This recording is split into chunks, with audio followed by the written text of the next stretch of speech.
Anthony, and thanks, James. I wanted to say thank you for organizing this, and just to mention that they couldn't be here today, but we also have our colleagues with us as part of the Behaven. So Mira Toumi, who is our expert in behavioral economics, and Ramya Rao, who is our expert in neuroscience and cognitive science.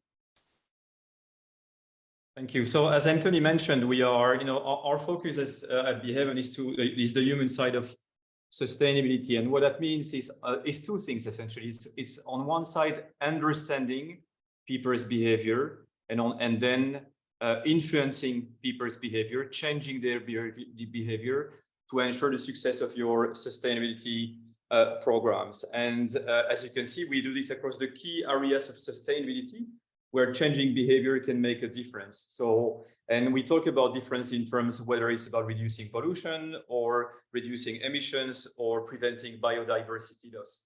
So areas such as waste or food or mobility or energy, water, but then also some related behaviors like reducing the use of digital devices and so on and so on. And so what's common to all of these areas is that we have some work to do as organizations, as schools, to encourage sustainable behaviors among staff and among students. And so the belief that drives us in our work is the notion that there is no sustainable world without sustainable behaviors. And so, of course, we need on one side new solutions, whether they are more new rules, new regulations, new laws, new technologies. These are, of course, important and essential in many ways, but they need to be reinforced or complemented by new behaviors, by behavior change. And so these two words are quite important: reinforce and complement. Reinforce means that we need to design new solutions that go with the grain of human nature, that work with how people are for real, as opposed to how we would like them to be. And complement means that we often, these new solutions aren't enough, and we need other tools in addition to get people to make the right choices. And by the way, the notion that changing behavior is essential is not just our belief, it's also been quantified by a number of reports. As a recent example, the UK Climate Change Committee stated that 62% of emission reductions rely on some form of behavior change, whether we are talking about people making better choices on their own, for instance, eating less red meat, or behaviors that rely on the adoption of new technologies like electric vehicles, for instance. So we are talking about 62%, which is a significant number. This being said, and that's probably no surprise to you, it's a tough job. As an example, if you look at that chart, it's from a recent OECD report that covers a range of countries. As you can see, we have both high-income countries like the UK, for instance, or middle-income countries like India. And what's really interesting, it shows at the top the willingness to adopt climate-friendly behaviors. And at the bottom, you can see factors that would encourage people, behavior adoption. And so there are some really interesting insights in that chart. On the bottom part, we can see that seeing others, especially the well-off, doing their bit is as important as financial incentives. And then at the top of the chart, we can see that the behaviors that make the most difference, which are eating less meat, driving a car, eating one's home, are the domains where people are the least willing to make an effort. But there's also a really interesting point, which is if you compare the high-income countries and the middle-income countries, there is more yellow and orange on the left. And so people who have been living in a more comfortable lifestyle for a longer period of time have become less willing to change their behavior to adopt what needs to be adopted for us to live more sustainably. And so on its own, this chart is really interesting because it shows that there's a number of factors, for instance, social influence or habits that have an impact, and they also play a role on getting people to behave more sustainably. And so it's not just about informing people, or it's not about assuming that people are rational. And so maybe another way to have a look at it is that in many programs, we often treat people as if they were only acting rationally, a bit like if they were a Spock.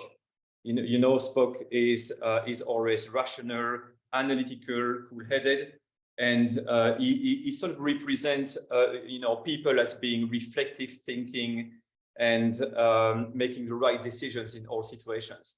And sometimes we are all like Spock, and we make the right choice in a very rational and reasoned way, but not often. Often what happens is that we are a bit more like this guy, Homer Simpson, and we are intuitive, we are emotional, we can be lazy at times, we focus on our immediate needs.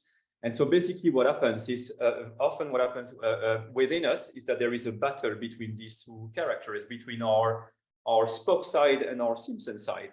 Do I go to the gym or do I eat a chocolate cake? Do I cycle or do I drive to school?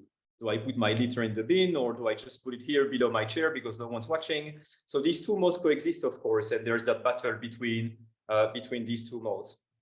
There is a very good reason why we function that way. It's not a default. It's just the way we function, and the benefit of that of the way our brain is organized is that it helps us save mental bandwidth.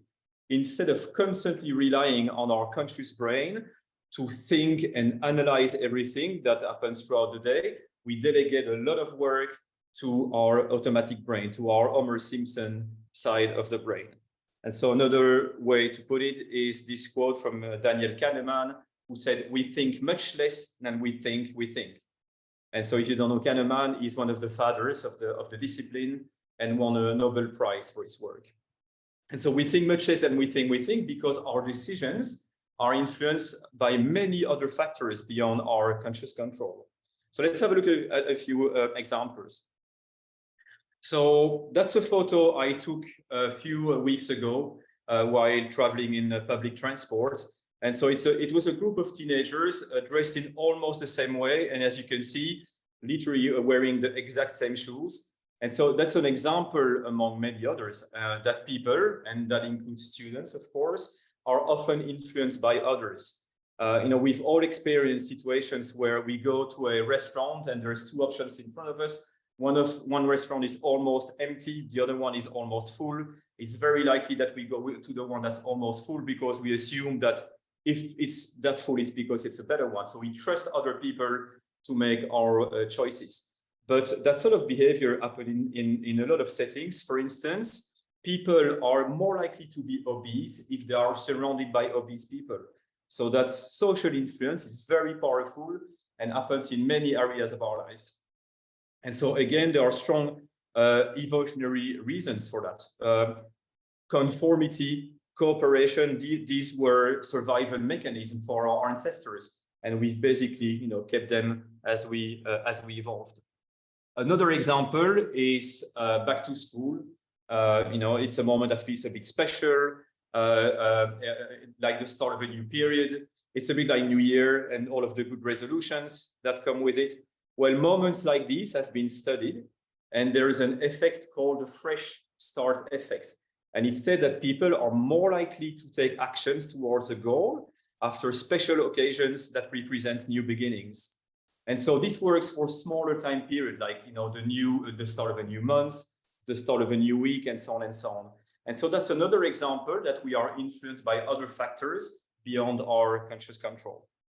And so let's have a look at a third and final example. And actually, visual illusions are a good way to explain this. And you might have seen this one before. So if I ask you which of these two squares is darker, the one on the left or the one on the right, it's very likely that you're going to say it's the one on the right, the one that's surrounded by the lighter orange circle. And you would be right, of course. But now, if we remove the circles around them, so if we remove the context around them, we see that both squares are actually of the same color, the exact same color.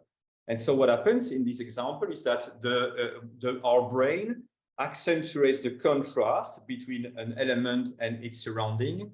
And it has some strong evolutionary reasons. So it was a good mechanism for our ancestors to identify predators hiding in the woods. But more generally, it shows that we make contextual choices We never decide in isolation, in a vacuum, and we always decide based on the context and how things are presented to us. So that's just a few examples of influences on our behaviors. There's many more. And the good thing is that science has done a good job at studying them and codifying them. And that's what Julia is going to tell you more about. Thank you, Fred. So yeah, maybe just as a recap, and Fred just mentioned this, what is behavioral science? Behavioral science is a study of what drives behaviors in order to influence behaviors. And so it brings together a set of different disciplines. So we have social sciences, psychology, neuroscience, economics, we even have design or advertising. And it's a way to basically produce and optimize programs and products based on scientific evidence. And so there are many scientific models out there that help us understand behavior, some of them being more actionable than others. But what we found is that very few are actually adapted to sustainable and pro-environmental behaviors. And so that's why at Behaven, just going to click next and see if that works. It always works in rehearsal, but less so in real life. Let's see. Yeah, here you go. That's why at Behaven, we basically created a methodology that's very adapted to pro-environmental behaviors, and that actually helps to move easily from science to practice. And so part of this methodology includes this scientific model that you see here, which is our 360 model, which basically helps us to analyze the barriers that limit the adoption of a specific target behavior or the enablers that facilitate its adoption. And so what it does is that it gives us a systemic and holistic view of all the influences on behaviors. And what you can see here is that we classify these influences in 3 categories that refer to what Fred was just talking about. So we have, for example, the contextual factors or the contextual influences, which include, for instance, everything related to our nearby environments. So the influence of the infrastructure of a place, or the time and money that people have, or the choices and options that are available to them. Then we have social factors. So that includes, for example, social norms, the behavior of other people, the culture of a place, and even the existence of role models or opinion leaders that are going to impact the behavior in some way. And then we have what we call individual factors. And here, these individual factors can be categorized in 2 different categories. We have what we call more reflective influences. So that's more conscious influences, such as the knowledge that people have about a specific topic, or the skills that people have to help them put in place the behavior that we want them to put in place. And then we have everything that's more to do with automatic factors, so more unconscious influences, such as habits or people's emotion to perform a behavior, or cognitive biases or mental shortcuts. And so if we just give you an example that's a bit more specific to the context of schools, if we take the example of encouraging students to ride a bike to go to school, well, actually, this exact behavior might be influenced by different types of factors. So for example, we would have contextual influences. So a barrier could be the fact that there isn't enough parking spaces dedicated to bikes at school, which might lead students to feel maybe a bit scared about the safety of their bikes when they're in class. But as an enabler or facilitator, we could have, for example, the provision of bike repair services at school, or the provision of maintenance tools to allow students to actually repair their bike at school. That might facilitate the behavior. Then we have social factors. So a barrier could be the fact that cycling is maybe not socially perceived as being trendy in your school, but a facilitator could be the fact that maybe you have student cycling groups in place, which could be supervised by an adult. And that's something that we see in school in different countries, where actually students decide to cycle together and just make different stops depending on where people live. And then finally, you can also have individual influences that could impact this behavior, such as more automatic influences like the fear of cycling or safety concerns about cycling to school. And on the other end, something that's more positive would be the ability to ride a bike, which would facilitate and enable the behavior. And so once we have identified these barriers and facilitator to the target behavior that we're trying to put in place, and that we have a very good overview of all of them thanks to the 360 model, we can then look for appropriate solutions. And so the solutions that we actually call interventions are the ones that are going to be more likely to tackle the barriers identified based on scientific studies, or to increase the facilitators to make it easier for the people to actually perform the behavior. And so to do so, to choose the appropriate interventions, we actually rely on our rainbow wheel of intervention, which is what you see right here. The rainbow wheel of intervention is a database of over 60 behavioral interventions that have been proven to be effective by science in encouraging environmental behaviors. So actually, it's an evolution of a tool that's called the Combi model, which is one of the most common models used in behavioral science, that we are constantly evolving and adapting with the help of the University College London, who originally created the Combi model. And so we're doing this work with them to make sure that it actually fits and is tailored to environmental behaviors. And so these behavior change interventions can actually be used as active ingredients that can either come and reinforce existing efforts or complement and add to current sustainability efforts. And so these interventions, the 60 plus interventions, are classified into different strategies that you can see here in the different colored circles. So for instance, you can have a strategy that's called to inform or information, which would be the provision of information to increase people's knowledge about a behavior and also to increase their skills on how to perform the behavior. So for example, you could explain people the benefits of recycling in order to motivate them a bit more to recycle. Then we have another group of intervention, which is all to do with stimulation, and that's usually related to changes to the environment. So that could be, for example, by implementing prompts or cues in specific places to make the behavior more salient. If we take the example of recycling, it could be, for example, to put stickers on bins to remind students to recycle. And then we have also, as another example, the socially influenced or socialized strategy. And so what we mean by this strategy is, for example, the fact that you could use credible sources or authority figures to deliver specific messages or to make good social norms salient. So for example, you could inform your students that actually more and more students are recycling, just to push them to recycle a bit more. And so once we have identified this set of solutions, what we do is we usually co-design them with our client's team to ensure that they fit the context at hand. Because the thing is, there is no one-size-fits-all solution, so you always need to adapt the solution to the context. And so we could design this solution with different members of staff. In a school, it could be, catering staff, cleaning staff, admin staff, communication officer, and also student representative, because the more diverse the group is, the better the solutions are usually. And so to give you a more concrete idea of all of this, we selected a few examples of successful behavioral interventions that have been studied in science to encourage different types of environmental behaviors in schools. The first one is related to reducing littering. And so that actually uses what we call incentives. And it's an example from an Australian school where a study was launched by a researcher, and they called this study the Maui Dolphin Challenge. And the idea was that the school pledged to give $200 a week for 3 weeks to protect the endangered local dolphins and to give money to an association.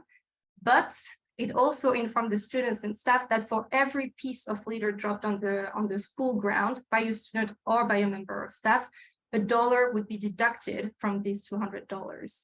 And so as a result, everybody was really motivating to not litter, and littering dropped by about 50% over the course of these 3 weeks. You have another example now linked to water consumption, and that was an example from a study conducted in Cape Town in South Africa during the severe water crisis in 2018. And so what the researchers did is that at the peak of the drought, they tried 2 different types of behavioral intervention that they actually combined to encourage more responsible water usage in about 105 schools, which were both primary and secondary schools. And what they did is they actually created an inter-school competition involving again both staff and students by providing comparative feedback on different schools' water consumption that was measured through smart water meters. So basically, consumption levels in each school were provided weekly, and they were displayed on a poster in each school next to the school notice board with information about the water saved by the top water saving schools. So basically, you would have the consumption of your school. And by the way, here is the amount of water that the top water saving school saved over the past week. And so that really increased competition among different schools. Also, you had like a prize for the top schools. I think they were put forward in like the local media, and I think they also received a financial reward for their efforts. And what they found was that this intervention, this competition, reduced water usage between 15 to 26%, depending on the school. But the equivalent was on average about 380,000 kiloliters of water per year were saved on average based on this behavioral intervention alone, which was competition combined with feedback. Another cool example is one on mobility, and that's an example from the UK. It's an initiative called Beat the Street, so it's the Beat the Street campaign, which basically encourages students to cycle and walk more to school by using what we call gamification. So the idea here is actually to turn active travel into a game. And students are receiving basically a Beat the Street card that they have to swipe every time they pass a Beat the Street reader in the street on their way to school. And by swiping their card on the reader, they earn points, they win rewards for the number of miles they walk. In a way, the system works to avoid cheating. I don't know how they do it, but basically, if you were to take a car and swipe your card, that wouldn't work. They managed to monitor people that actually walk and cycle to school. And so Thurrock Council actually organized a Beat the Street challenge among different schools of the region, which involved about 8,000 school children. And this Beat the Street campaign resulted in about 85% of the participants saying that the challenge helped them to walk more than usual, and about 74% actually sustaining these new habits of active travel. And then finally, the last example is this time on food waste. And in this study, they basically put posters in strategic areas of the canteen with very simple messages informing about the daily food waste problem at this specific school. And they also provided how-to actions to really help students reduce food waste, and also to remind them to not accept food if they knew they would not eat it. And this simple intervention in this school, in this study, led to an average waste reduction of about 15% in 2 weeks' time. So again, a very efficient method just through a small tweak in the information provided. But so this is all good, but what we really encourage at Behaven, and actually what science shows, is that the most efficient way to change behaviors and to encourage behaviors is to combine interventions. And this is very well illustrated by the example that you see here. It was a study that showed that whose aim was really to encourage people to use more reusable cups. And it shows that, for example, providing information about the consequences of disposable cups alone increased usage of reusable cups by 1%, but that providing this information and putting a financial fee on disposable cup and offering free reusable cups actually increased usage by 38%. So there is a massive difference. And that's something that all behavioral scientists agree on, is that we need to really combine intervention. So usually that's what we do at Behaven. We offer recommendation on ways to combine interventions as well. And so the good news is that for schools at yours, behavioral science can really be a great opportunity, because you have influence in the 3 categories of influences that we were mentioning before. So you have the opportunity to control the context of your school, so the organization of the campus and its facilities, but you can also influence values and beliefs, and even the creation of new habits among students. So as an education institution, you can, of course, instill new values in the mind of children and school children. And we know that values, well, we know from behavioral science that values tend to remain really stable over the course of one's life.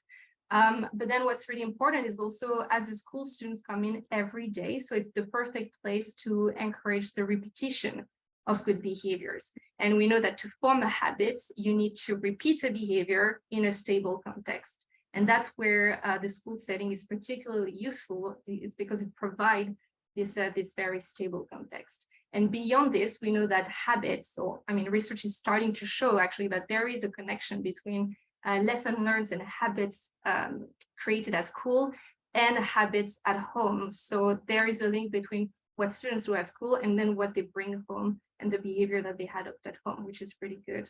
And then finally, you also have a big opportunity to influence social norms, because as we know in school, social norms are very salient. It's a place where students really compare themselves a lot and influence themselves a lot.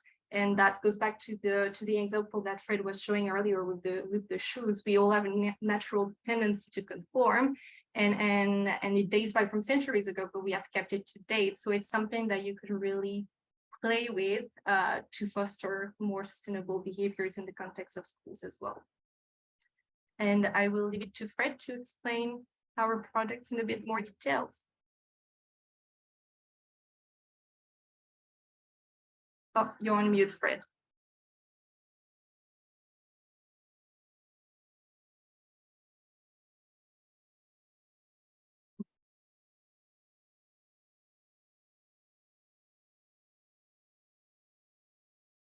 Blocked on mute.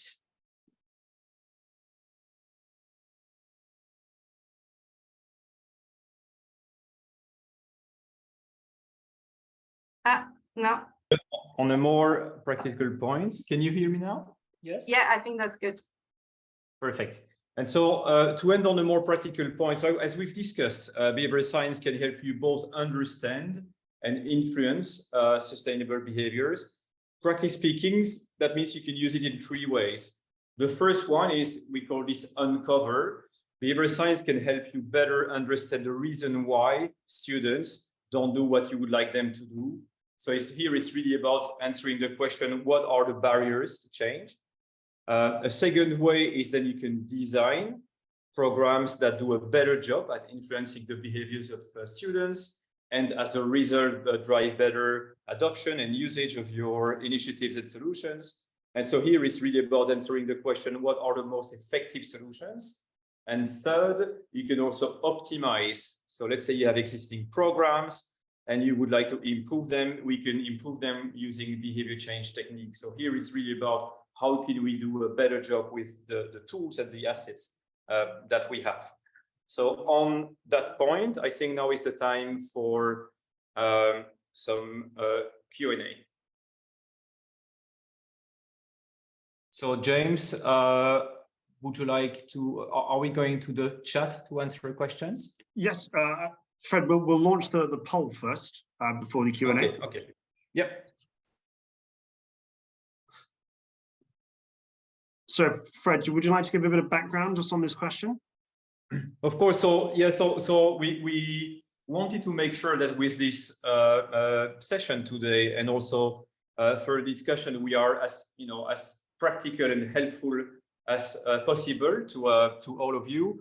And so perhaps if you can take a moment to answer the question that's in front of you, where is the most pressing need in your school? With 4 options being, to better understand barriers to change, and or to create more effective programs, or to improve existing programs, or possibly you're looking to build capabilities that could take the form of training courses. Fred, we've had a question. Would you mind going back to the previous slide as one of the participants hadn't finished reading it? Thank you. Absolutely.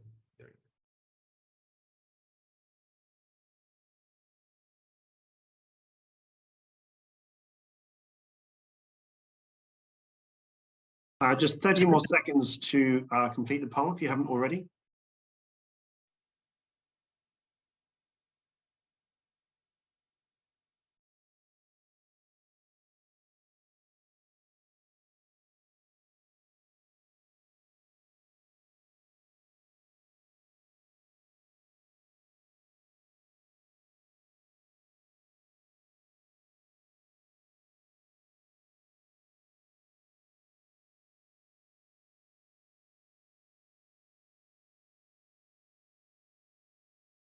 Okay, 10 seconds left, and then we'll proceed with the Q&A.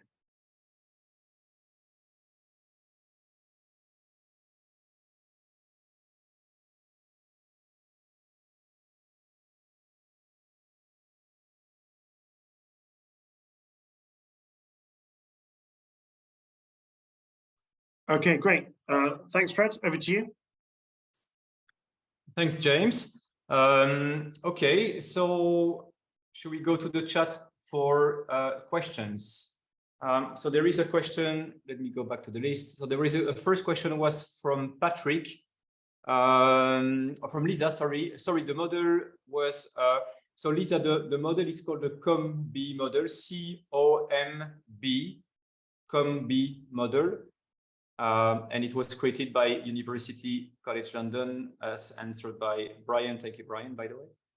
The next question from Simon: what strategies would be helpful to overcome parental expectations? For instance, consumptive norm, overseas holidays as a regular right.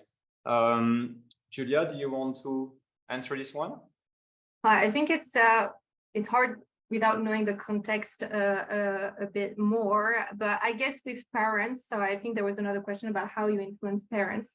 I think you first have to think about your context of influence. So what can you put in place to actually reach those parents? And then depending on what their expectations are, or maybe more the limitation that they have in implementing maybe the behavior that they want among their children, you will need to put in place different strategies. So it could be information, it could be using social norms. So I mentioned social norms. There's something in social norms that's called dynamic norms. So if you have very few people doing what you want them to do, and you don't have any specific statistics, for example, to get people to do what you want them to do. So let me give you a specific example. You want children to go to school, and you want influence parents to push their children to go to school. If at the moment you have only 10% of the children going to school, it's not going to be much of an influence to tell these parents, by the way, 10% of our children are going to school by cycling, because that's such a small number that you won't have a lot of influence on them. So what you can use is what we call dynamic norms, which is a way to show that actually instead of saying 10% of the children are going to school by cycling, could just say more and more children are cycling to school, and you could inform the parents of that so that they feel like, you know, more and more parents around them are actually letting their children go to school by cycling. So just an example, but I think again it's really hard to tell without knowing the specific barrier or the specific expectation that they have. Thanks, Julia. And Simon, let us know if you feel we've answered your question. The next one from Michelle, question. So your opportunities reference students, but have you also applied your approach to understanding and changing behaviors of staff, parents, etc.? So when we start a project, the first step is to decide who we want to target. So what's the target audience, and what behavior we want that group of people to do. So once that's defined, we will then analyze the barriers, and then identify solutions, and then put solutions in place, and then measure results. So the approach is the same, the tools are the same regardless of the audience, but of course it could lead to different solutions. It could well be that if you want to influence the behavior of parents, you will need different solutions that if you want to influence the behavior of staff, or if you want to influence the behavior of students. So we would rely on the same tools, but of course the questions would be different, and the solutions as well. There is then a comment from Amanda. Definitely feel there is a lack of knowledge about understanding behavioral science in schools with sustainability. Very few faculty and staff leading these programs of training in this area. It's an awesome presentation. I'm keen to learn a lot more. Thanks very much for the comment.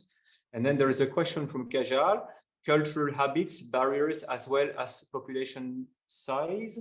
I guess cultural habits, if that's your question. So the broader culture within which people function is part of what we would call social influence, and of course can have a positive or negative influence on sustainable behaviors. I think so.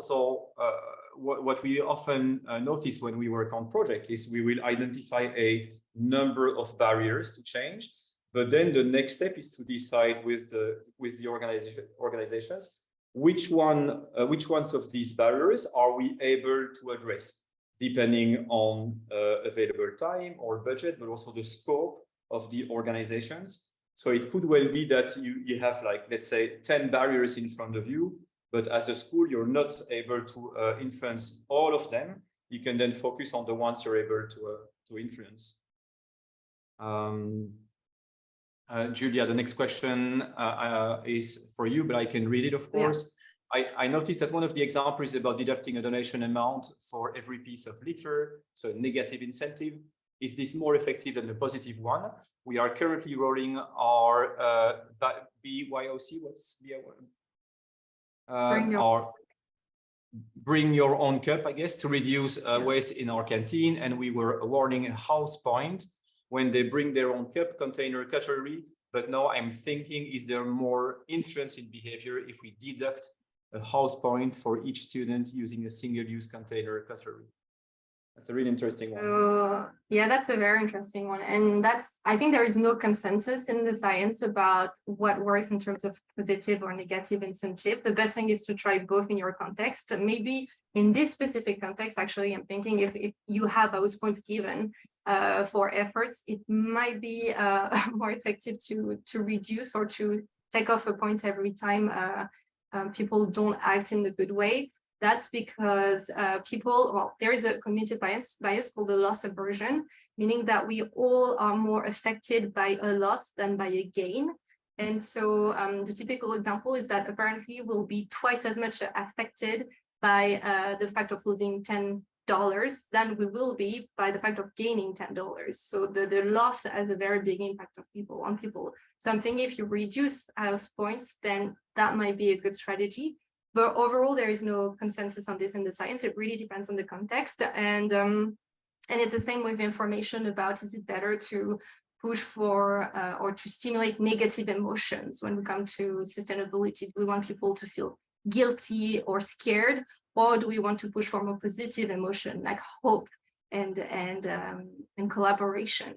That's, this type of elements, or there's no consensus on this. So the best thing is to try in different contexts, I would say. Okay. Next question from Christine. Do you have one specific activity that always has a shock and awe effect that leads to a desire to make a change immediate, like a haha moment, but with a boom? That's a great question. Mm-hmm. I think if we had, it would be really, really simple. I would say, unfortunately, we don't really. I think what's the social science, the social influence point is for me the most important to put in place depending on the context. The problem with that is that it takes sometimes to put in place. So yeah, I can't think of anything that's really that's shocking. I don't know, Fred, do you have an example in mind? No. I think I also read part of that question as perhaps triggering negative emotions potentially, which we know isn't necessarily the best way to get people to change their behavior. So there is a number of studies that shows that celebrating the sustainable behaviors as opposed to blaming people from not doing it it can be quite an effective approach. So that's also perhaps part of the answer. A question from Simon. The norm for many international school parents is to achieve a highly mobile lifestyle, for instance, flying abroad for a holiday. Hence, lifestyle change is a major change for them. How to help these families best? Yeah, well, here if you say it's a norm, Simon, I would say playing on the social norm around it. But I think that's the problem that we see across society in general. Really, it's how do we make different types of holidays more attractive to people? And I think again that comes from a bigger societal change and social change. Yeah. I think it's a tough one that can be applicable to lots of different challenges, to be fair. So information could be a good idea, like informing them about their impact. But again, that's tricky if others around them are still flying, for example. So you would need to really maybe play on this social influence a bit more. I think it's so that one. We can discuss further, of course. It's also a good example of perhaps an example of behavior that you could decide that as a school you don't necessarily want to address, because of course holidays and lifestyles related to that are a broader concern and has ramifications outside and beyond schools. So you could decide that it's not your role as a school to directly influence that. It could well be part of, educating students about the impact of such lifestyles. But I would argue that perhaps some other entities might be better placed than schools to address that one specifically. But that's for discussion, of course. Question from Brian: have you come across schools that have changed behavior by removing choice? For example, only allowing vegetarian food to be served in the school cafeteria. Yeah, I know some schools in the UK are actually going for only vegetarian food in their cafeteria, and obviously that's a mean of changing behavior that's really efficient, because then you are changing the whole choice architecture, or that's the way it's called, and so that's going to be really efficient. What we found is usually the less choices people have, the more likely you are to push them towards the choice that you want them to make. But then it's kind of from our perspective, it's kind of a more radical solution, if I can say it that way, because it involves less voluntary changes, behavioral changes. But that's something definitely I know that schools are doing, at least in the UK for sure. There is a bit of backlash, obviously, but that's for sure efficient. There is a comment from Anthony as a response to that as well, who talks about mandatory busing as a good example, and the point that food can be a bit trickier because culturally there is still a belief that growing children need to eat meat, which is a whole interesting topic in itself. I'm checking if there are any other questions. There's a few comments from Gilles and Michel.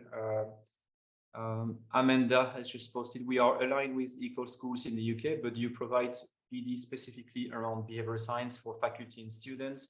For instance, a meeting with our high school sustainability council, middle school eco council, and eco warriors. They have many wonderful ideas and initiatives, but the challenge is always bringing the rest of the school population on board. I think that's a really, really interesting point. Is very often you can see programs that are beautifully designed and considering the more technical or operational perspectives. And so they work with a very small group of committed people, but once you try to scale them and get less sort of actively involved people to go with the program, then it doesn't work so well. And so that's, for us, that's a great example of making sure that, to come back to one of the first slides we showed with the circle, that when designing these programs, it's important to take into account people and the barriers that they have. And it could well be that barriers are among students, but equally they could also be among the school staff and management as well. So it could well be that as part of one program, there are some interventions that should focus on students, but also some interventions that focus on the staff. Also because the staff is a source of influence on the students. And so again, it's looking at the whole system of influence to, I guess, maximize the effort that you're going to put in place. I think one of the challenge with eco warriors or this type of program is the diffusion of responsibility. Just by the fact that they exist, people might be, or students might be tempted to say, well, eco warriors are doing the job, so why should we be doing the job? So I think one of the main tasks for this kind of ambassador is really to make sure that people understand their own responsibility in solving the problem. There is a brilliant question from Michelle. Among many behaviors, we are looking to address the basic issue of overconsumption, buying more stuff. Any examples of schools making inroads in this issue? I think it's also overconsumption is also just like we talked about flying abroad for holidays a few minutes ago.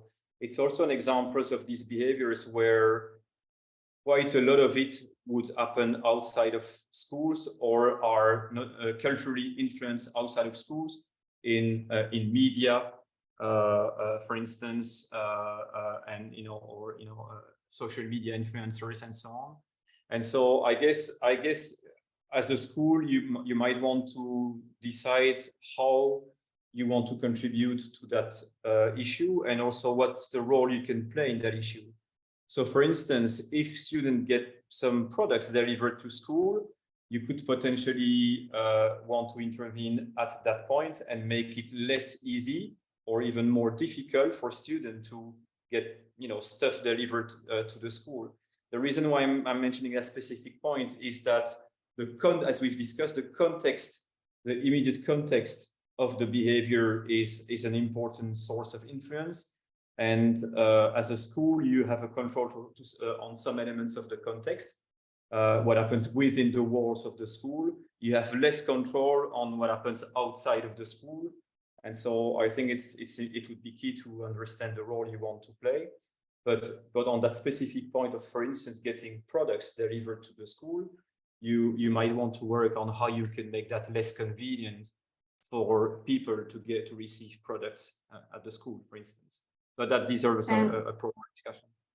Yeah, I think the intervention that we found on overconsumption are mainly in the context of universities, where, for example, they organize events where people can just bring their secondhand clothes and exchanges with others, or same for furnitures.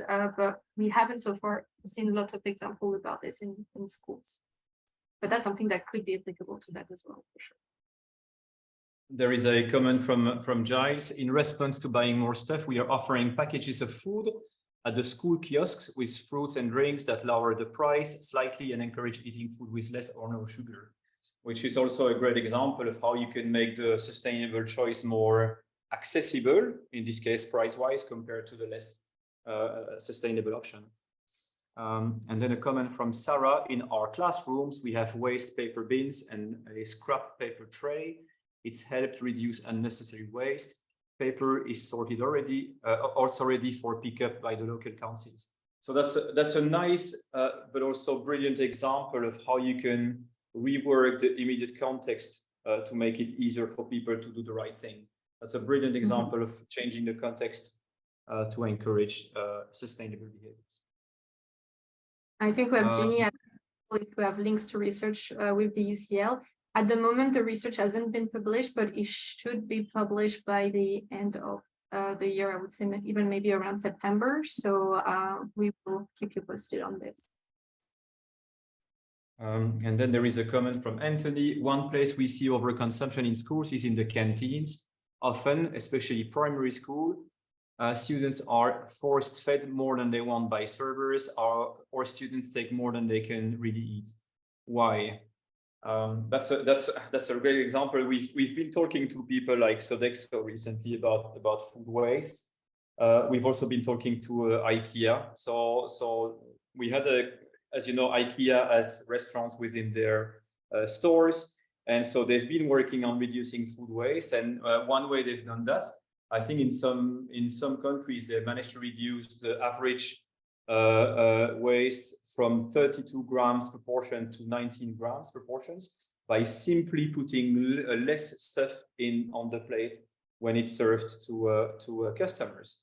And so it could well be indeed that in this case force feeding students is the cause, and they end up with too much food on their plate, and therefore they can't eat it all. There was a recent piece of research by International Food Waste Coalition, and one of their observations is that they've noticed that women generate more food waste on their plate than men. But again, it's for the same reason. It's because there is a standardized volume of food that's put on the plate, and women tend to eat a bit less, and therefore they leave a bit more on it on the plate than men.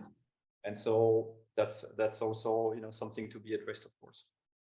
It could be also changing the size of the plates, which is something that we see quite a lot. So that's, you know, they have a small portion to start with, and only if they want more, they go and ask for more. But in this type of challenges, you need to involve the staff as well, and that's why it's actually very interesting as well. There is a comment from Amanda. We banned all single-use coffee cups and did a similar approach to Eric in the above message. None of our incentives, information campaigns made enough of a difference, charging an extra amount if you use a single-use disposal cup, for instance. So we just stopped providing single-use cups. We are now providing 0 cups. We did see heavily discounted reusable cups and gave every faculty member, about 300 of them, a free reusable cup at the beginning of the year. Now we need to tackle the rest, plate, bowls, etc. So again, it's an example. Sometimes getting people to make the right choice is simply, you know, is simply achieved by removing the bad choice. And so that's an example of it being done. It's not the one solution. It doesn't work in all situations, but it's an example of that. I think we have time for probably a couple more questions. One from Giles. Have the school supply nice presents for all staff, water bottles, mugs with the school logo and their name? So are you talking about the fact that we give people items that feel that like they have a bit more value to people and therefore they will use it more? Is that the question? The question was directed to potentially Amanda. Okay. And then a question from Amanda. Anyone successfully composting all food waste on campus? So that's for your question to the rest of the participants. So please comment on that one if you'd like.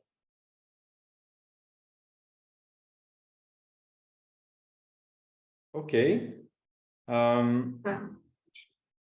Any more questions?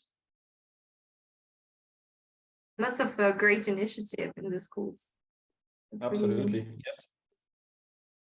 Okay, James? Great, thank you very much for fielding those questions, Julia and Fred, and thank you everyone for your contributions there. We'd like now to hand over to Anthony Dixon. Anthony, over to you. Thank you, James. At this point, it is 9 o'clock, and we will be winding up shortly. But before we do that, I want to just do 2 things. One is to say a big thank you to Fred and Julia for their time this evening and for sharing their insights.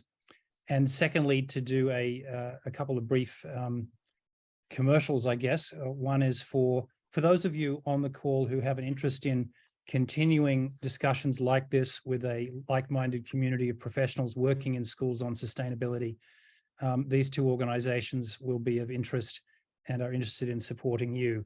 So I introduced Metanoia at the beginning of the webinar, and to remind you, we work on whole school sustainability audits that are student-led and last in typically throughout the duration of a single academic year, and come up with dozens of recommendations for the school and the students to implement to reduce their environmental footprint. The second organization I want to mention is the Alliance for Sustainable Schools, which is a non-profit network of schools around the world working together for a sustainable future. And the idea there is that schools working together can be far more effective in bringing about systems change in certain areas than schools working individually. So the Alliance for Sustainable Schools is a community of practice for practitioners such as yourself, and it is also a change agent working to improve sustainability in 5 areas: school buses, school food, school uniforms, school buildings, and education for sustainability. Next slide, please. I don't think I need to go over the audit again. Next slide. So if you would like to join the Alliance for Sustainable Schools, please reach out to us for information about how to do that. And the next slide. these are some of the members around Asia and the Middle East who have already become founding members of the Alliance for Sustainable Schools. And when schools join, we ask the head of school to commit to the Sustainable Schools Charter, and we ask each school to appoint 2 student ambassadors, and the student ambassadors work with our team to begin to influence the sustainability of the services provided to schools in those 5 areas. And finally, I think we have the contact information for those of you who want to take a quick snapshot there. If you'd like to follow up with any of us on the content of this evening or anything I've said about these organizations, please reach out to us at these email addresses. So thank you. Finally, thank you to James for your help in pulling this webinar together. Thank you again to Julia and Fred, and thanks to all of our participants for joining us this evening. Watch this space for more. We think it's an exciting area, and it's fast developing, and there's powerful contributions that can be made by behavioral science to the sustainability of schools. Thank you and have a good evening. Thanks, Anthony. And just as a final comment, we will be sending a recording of this session to everyone that registered today. So check your inboxes tomorrow, and that will be with you within, by midday Hong Kong time. Thank you again, and have a lovely day, everyone.